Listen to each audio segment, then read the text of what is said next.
OK, ouais, c'est vrai. Merci. Donc, je reprends. Ça, c'est une double condition parce qu'on a le virgule ici et on a la parenthèse. Donc, la parenthèse, on avait dit que ça oblige la priorité sur ce qui est spécifié entre parenthèses. Donc là, le not sera appliqué à ce prédicat-ci. Ça veut dire que si ce prédicat est faux, alors le not faux va donner vrai. Si ce prédicat est vrai, alors le not vrai va donner faux. Donc, je ne passerai au code que si le prédicat à l'intérieur ici est faux. Parce que si c'est faux, alors le not de faux sera vrai et à ce moment, je pourrais sortir du prédicat. Je pourrais passer le prédicat et passer le code.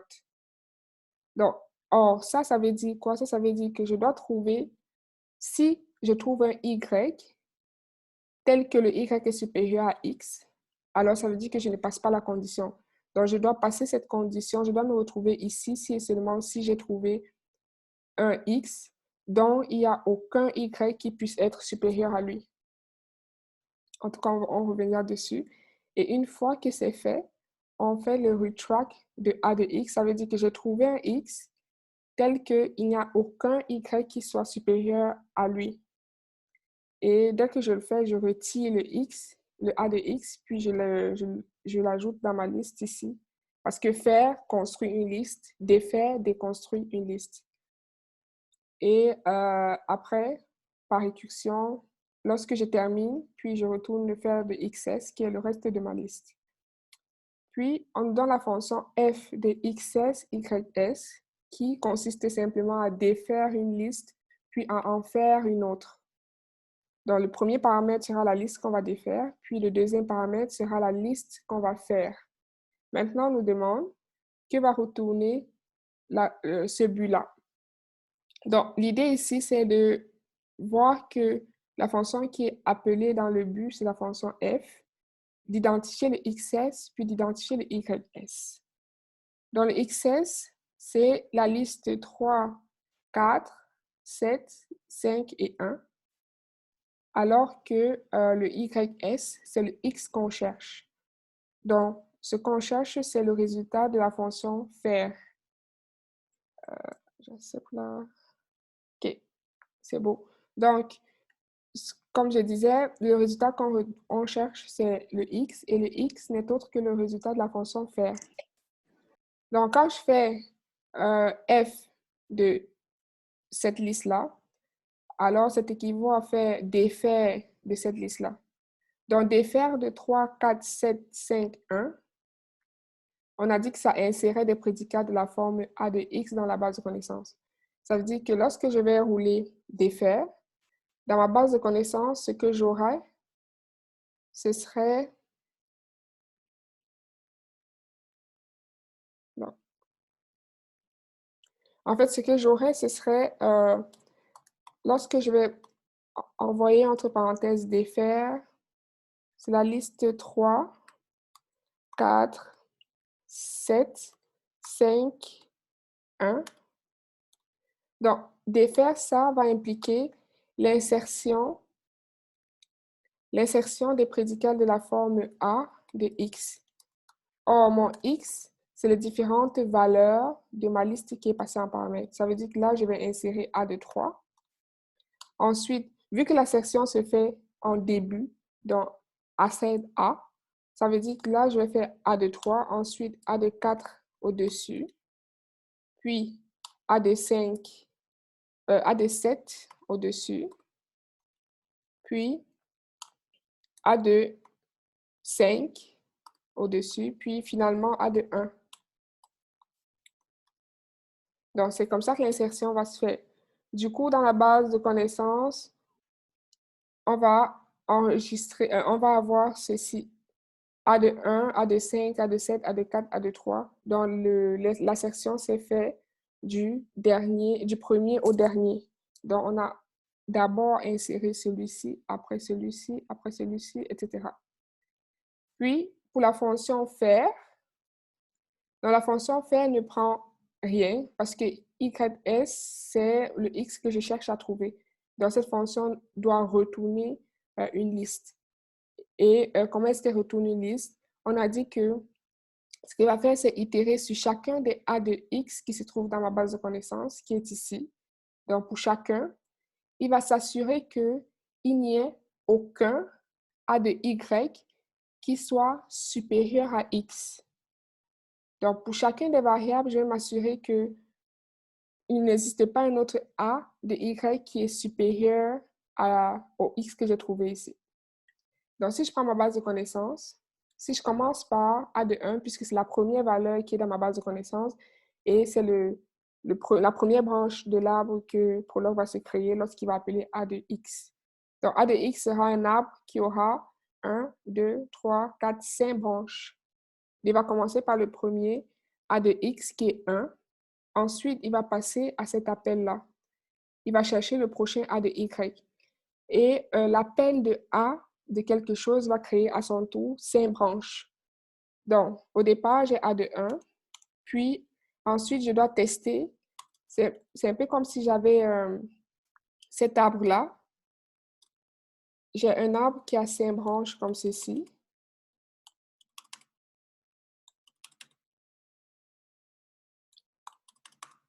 Donc, ça, c'est les branches de l'appel A de X.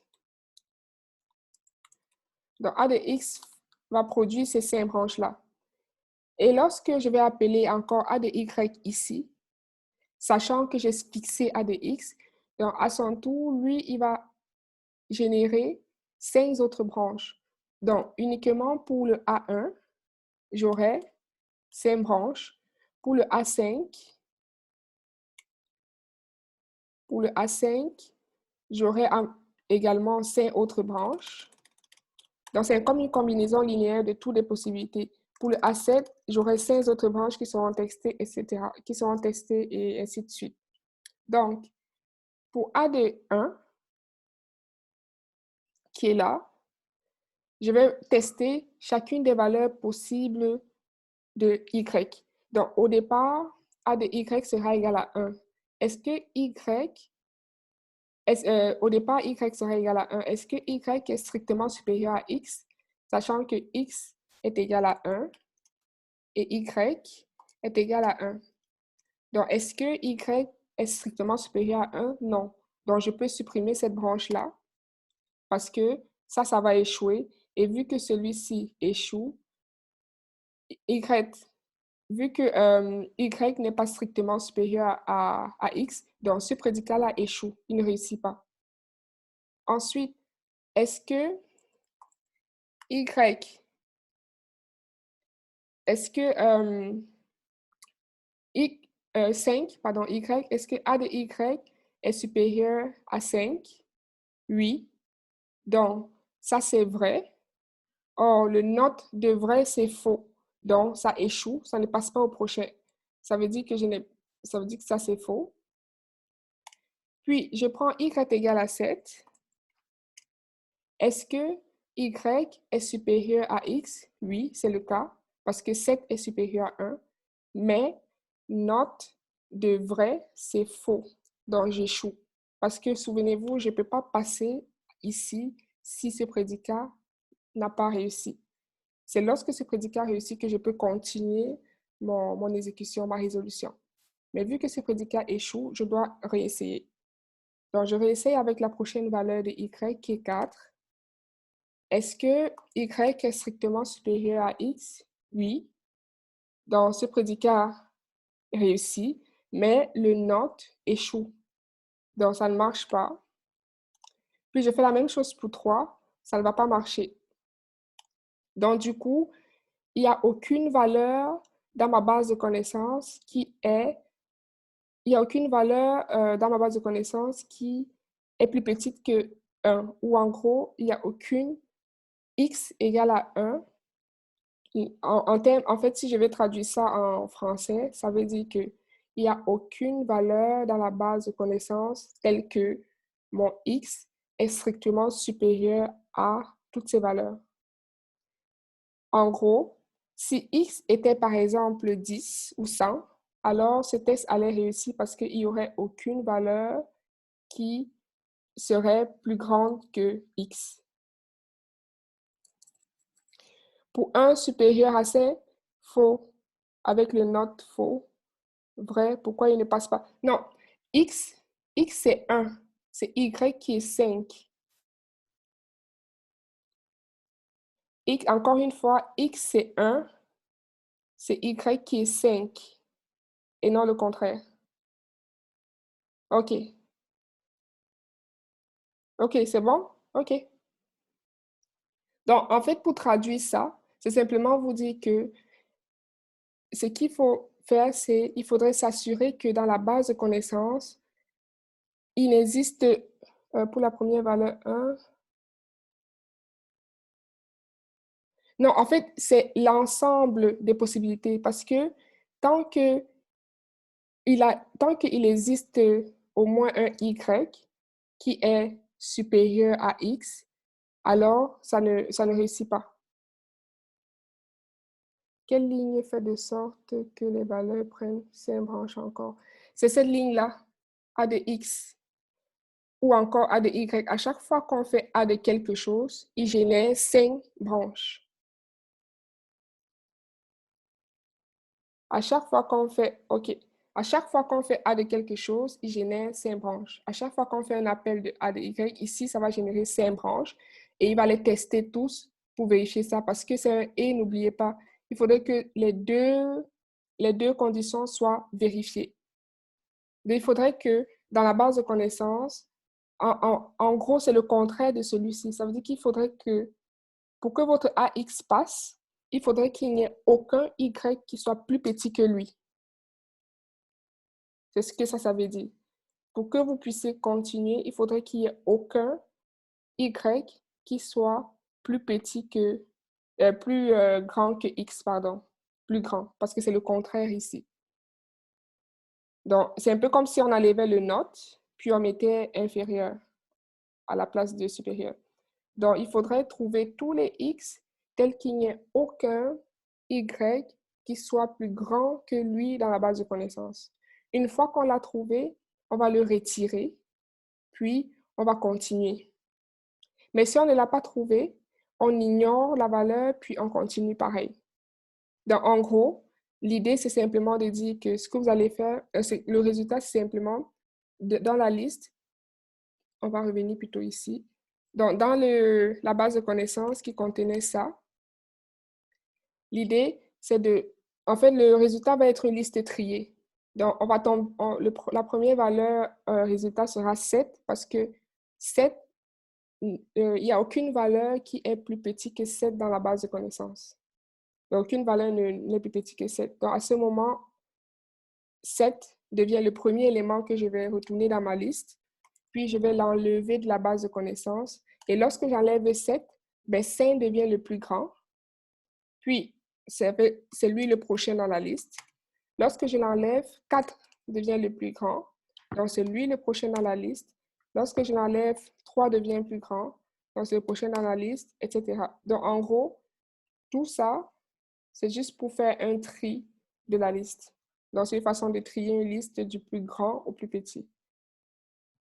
Donc, c'est la fonction inverse du sort, du tri par ordre croissant.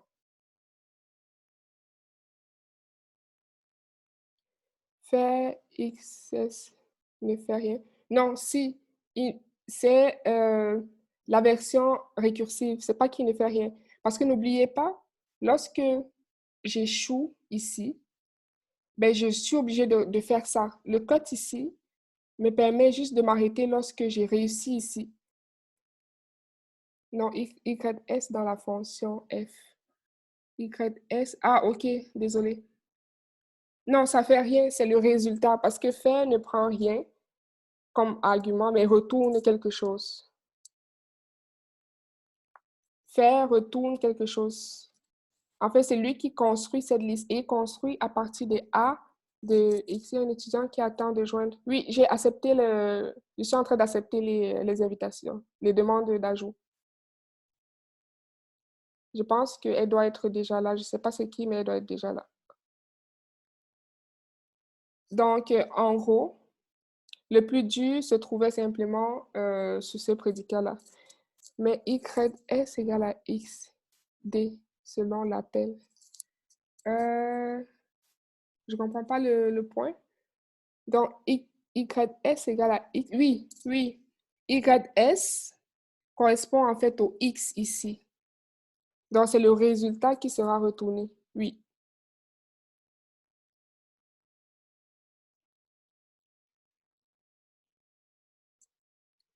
Assert A, il ne garde pas, Assert A, il garde pas la même liste, 1, 2, 3.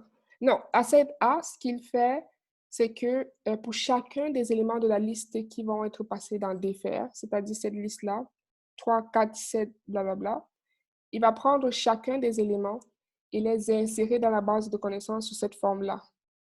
Donc, A de 1, donc vous avez donné comme exemple 1, 2, 3, 4, 5. Lui, c'est ce qu'il va faire, c'est insérer A de 1, ensuite insérer A de 2 au-dessus, puis insérer A de 3 au-dessus, puis insérer A de 4, puis insérer A de 5, ainsi de suite.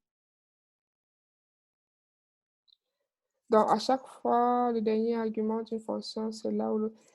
Oui, pour Myriam, normalement, par convention, le dernier argument, c'est où le résultat va être retourné.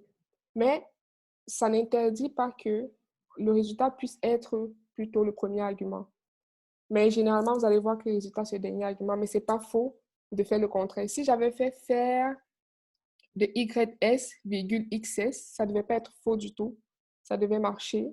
Mais sauf que, bien sûr, il faudrait inverser les paramètres de la fonction. OK. De toutes les façons, vous pourrez copier le code puis faire la trace pour mieux comprendre comment ça marche.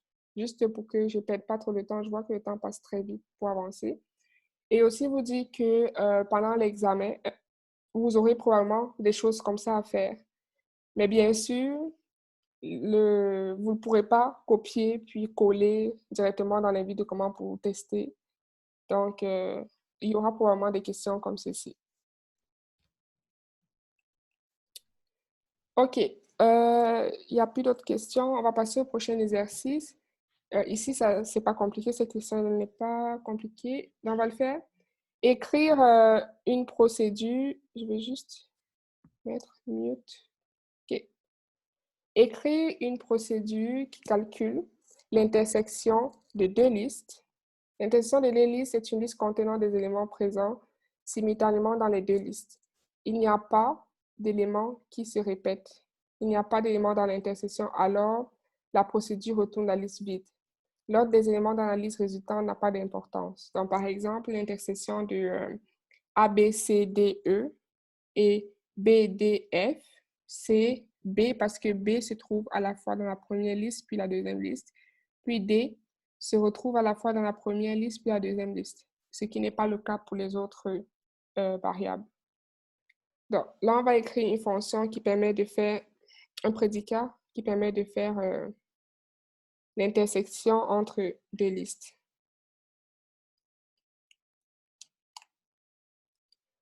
Donc, on nous dit il faut écrire une procédure qui calcule l'intersection de deux listes. Donc, on va l'appeler inter. Il prend deux listes, dans la liste L1, puis la liste L2, puis il retourne l'intersection dans le dernier argument. Donc, c'est une liste qui prend trois paramètres. Le cas de base, ce serait quoi? Si l'une des listes est vide, alors, peu importe la deuxième liste, l'intersection sera la liste vide. Donc, l'intersection d'une liste vide avec n'importe quoi va retourner une liste vide. On pourra aussi faire la même chose, mais dans le sens contraire. Donc, c'est-à-dire, si c'est plutôt la deuxième liste qui est vide, alors le résultat reste le même. Donc, ici, on peut se rajouter un code pour dire à Prolog que pour confirmer à Prolog une réponse, parce qu'on sait qu'il n'y aura pas d'autre réponse si jamais il y a une des listes qui est vide. Donc là, on peut mettre un code pour confirmer à Prolog qu'il n'y a plus d'autres résultats possibles pour ce cas-là. Puis, si la liste n'est pas vide, donc l'idée c'est que OK. Juste entre parenthèses, ça va faire comme hier, ça va faire 40 minutes, puis je vais relancer pour continuer. OK. Donc, l'intercession, c'est ce qu'on va faire, donc, c'est que pour la première liste, on va prendre chacun des éléments et s'assurer que cet élément n'existe pas dans la deuxième liste. Donc, si, enfin, pas n'existe pas, mais existe en fait. Donc, on va s'assurer que l'élément existe dans la première liste. Je reprends. On va prendre la première liste. Pour chacun des éléments de la première liste, on va vérifier que ces éléments sont dans la deuxième liste, donc appartiennent à la deuxième liste. Du coup, on va itérer sur chacun des éléments de la première liste et vérifier qu'ils sont à l'intérieur de la deuxième liste. Donc, on va faire X, L1, puis L2, puis on met X dans le résultat si et seulement si on concatène X au résultat si et seulement si X appartient. Member, c'est une fonction qui prend deux paramètres et vérifie que le premier paramètre appartient au deuxième paramètre, qui est une liste. Donc, on va vérifier que X appartient à la liste L2. Si X appartient à la liste L2, ben à ce moment, je peux le concaténer dans mon résultat. Ensuite, je vais faire la récursion. Donc, je vais faire la récursion inter L1, puis L2, puis L. Voilà. Dans le cas où ce prédicat a échoué, donc ça veut dire que je ne vais pas rentrer ici. À ce moment, je n'ai pas besoin de rajouter X en tête parce que je sais qu'il n'appartient pas à membre. Donc, encore ici, on a deux choix. Si on utilise le code ici, je n'aurai pas besoin de faire ce que je vais faire ici. Donc, X bar L1, virgule L2, L, si note membre de X, L2. Donc, normalement, si je ne mets pas le code ici, je suis obligée de mettre cette condition-là. Je suis obligée de demander à Prolog de vérifier que X n'est pas membre de la liste L2 avant de faire ma récursion. Or, si je veux éviter ce test-là, il suffit simplement que je mette un code ici.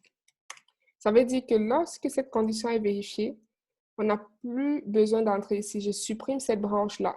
Donc, je l'enlève complètement.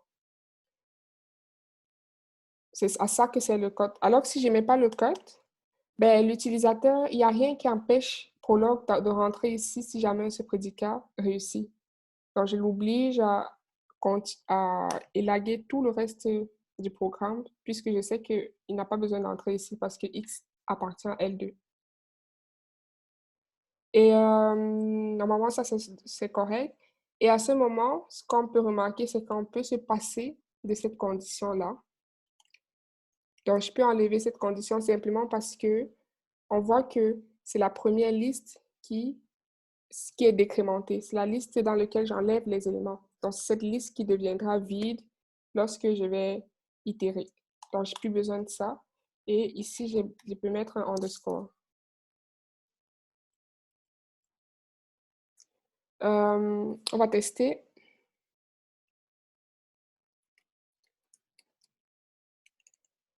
Donc, je vais sortir, puis loader mon programme.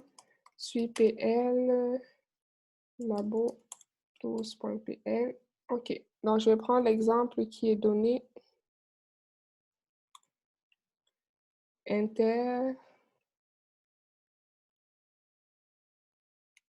OK. Donc, on a B et D qui est le résultat attendu. OK. J'ai une question. Donc, si nos listes sont 1, 2, 3, 1, 1 et L2 et 1, 2, 5, on aura comme résultat 1, 2, 1, 1 et non pas 1, 2.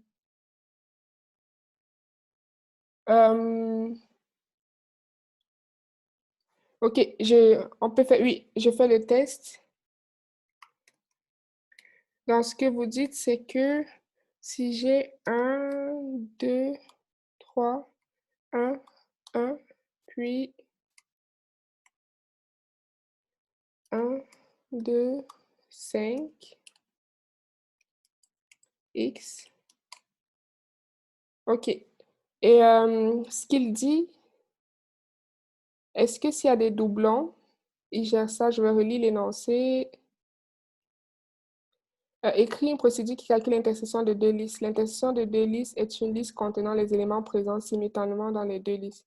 Il n'y a pas d'éléments qui se répètent. Ah, ça dépend. Il n'y a pas d'éléments qui se répètent. Ça veut dire que dans la liste, on suppose qu'il n'y a pas d'éléments qui se répètent. Or là, je vois qu'il y a 1 qui se répète 3 fois. Donc, c'est une supposition. Maintenant, OK, c'est bon. Donc là, on suppose que les listes, les éléments ne se répètent pas. Sinon, après, vous pouvez écrire une fonction qui supprime les doublons. Je pense qu'il y en a une fonction qui existe déjà en Haskell, pardon, en Prolog. C'est, je ne sais pas si je me trompe de langage, mais peut-être ça c'est, ah non, ça c'est en Haskell, je pense. Mais il doit avoir une fonction qu'il fait, un prédicat qu'il fait. OK. Une autre question. Quand il y a le code après member XL2, oui, ça veut dire qu'il n'exécute pas inter. Oui, c'est ça. Ça veut dire qu'il ne rentre pas ici si ce prédicat réussit. Parce que n'oubliez pas que partout dans mon programme où je vais faire inter, ce qu'il va faire, c'est créer 3 branches. Il va créer 3 branches et ces branches sont 1, 2, puis 3. Et je peux l'empêcher de rentrer dans une des branches en utilisant le code. Donc, quand je mets le code ici, je suis en train de dire à Prolog que si ce prédicat réussit, ça ne vaut pas la peine d'entrer ici. Donc, supprime cette exécution-là. Par contre, si il ne réussit pas, ça veut dire que ça échoue. À ce moment, c'est sûr, je ne peux pas passer là parce que j'ai échoué, mais je suis obligée de rentrer ici dedans. Il exécute le inter sur la même ligne que le code. Je ne comprends pas bien la question.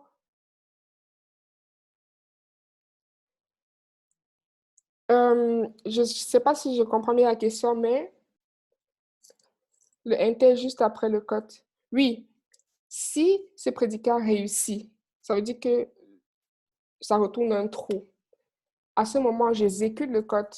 Le code me dit d'enlever ça, c'est-à-dire d'enlever cette branche-là. Et je vais exécuter ce inter. Or, ce inter, c'est un nouvel appel à la fonction intersection qui, lui, va créer à son tour 3 branches. Parce que le code ne coupe pas automatiquement la ligne pour toutes les exécutions. Il coupe la branche actuelle dans laquelle on a appelé inter.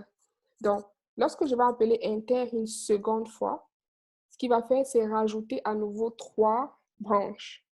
Et selon le résultat, il devra supprimer la 3e branche ou pas, selon que ce member est vrai ou faux. Donc, à chaque fois qu'on appelle inter, c'est toujours 3 branches qui vont se créer. Et selon ce résultat, on va supprimer la 3e branche ou pas, selon le résultat de member.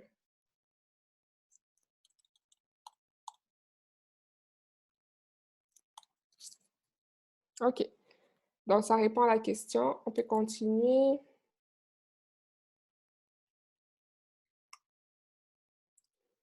OK. Prochain prédicat. Je l'ouvre ici.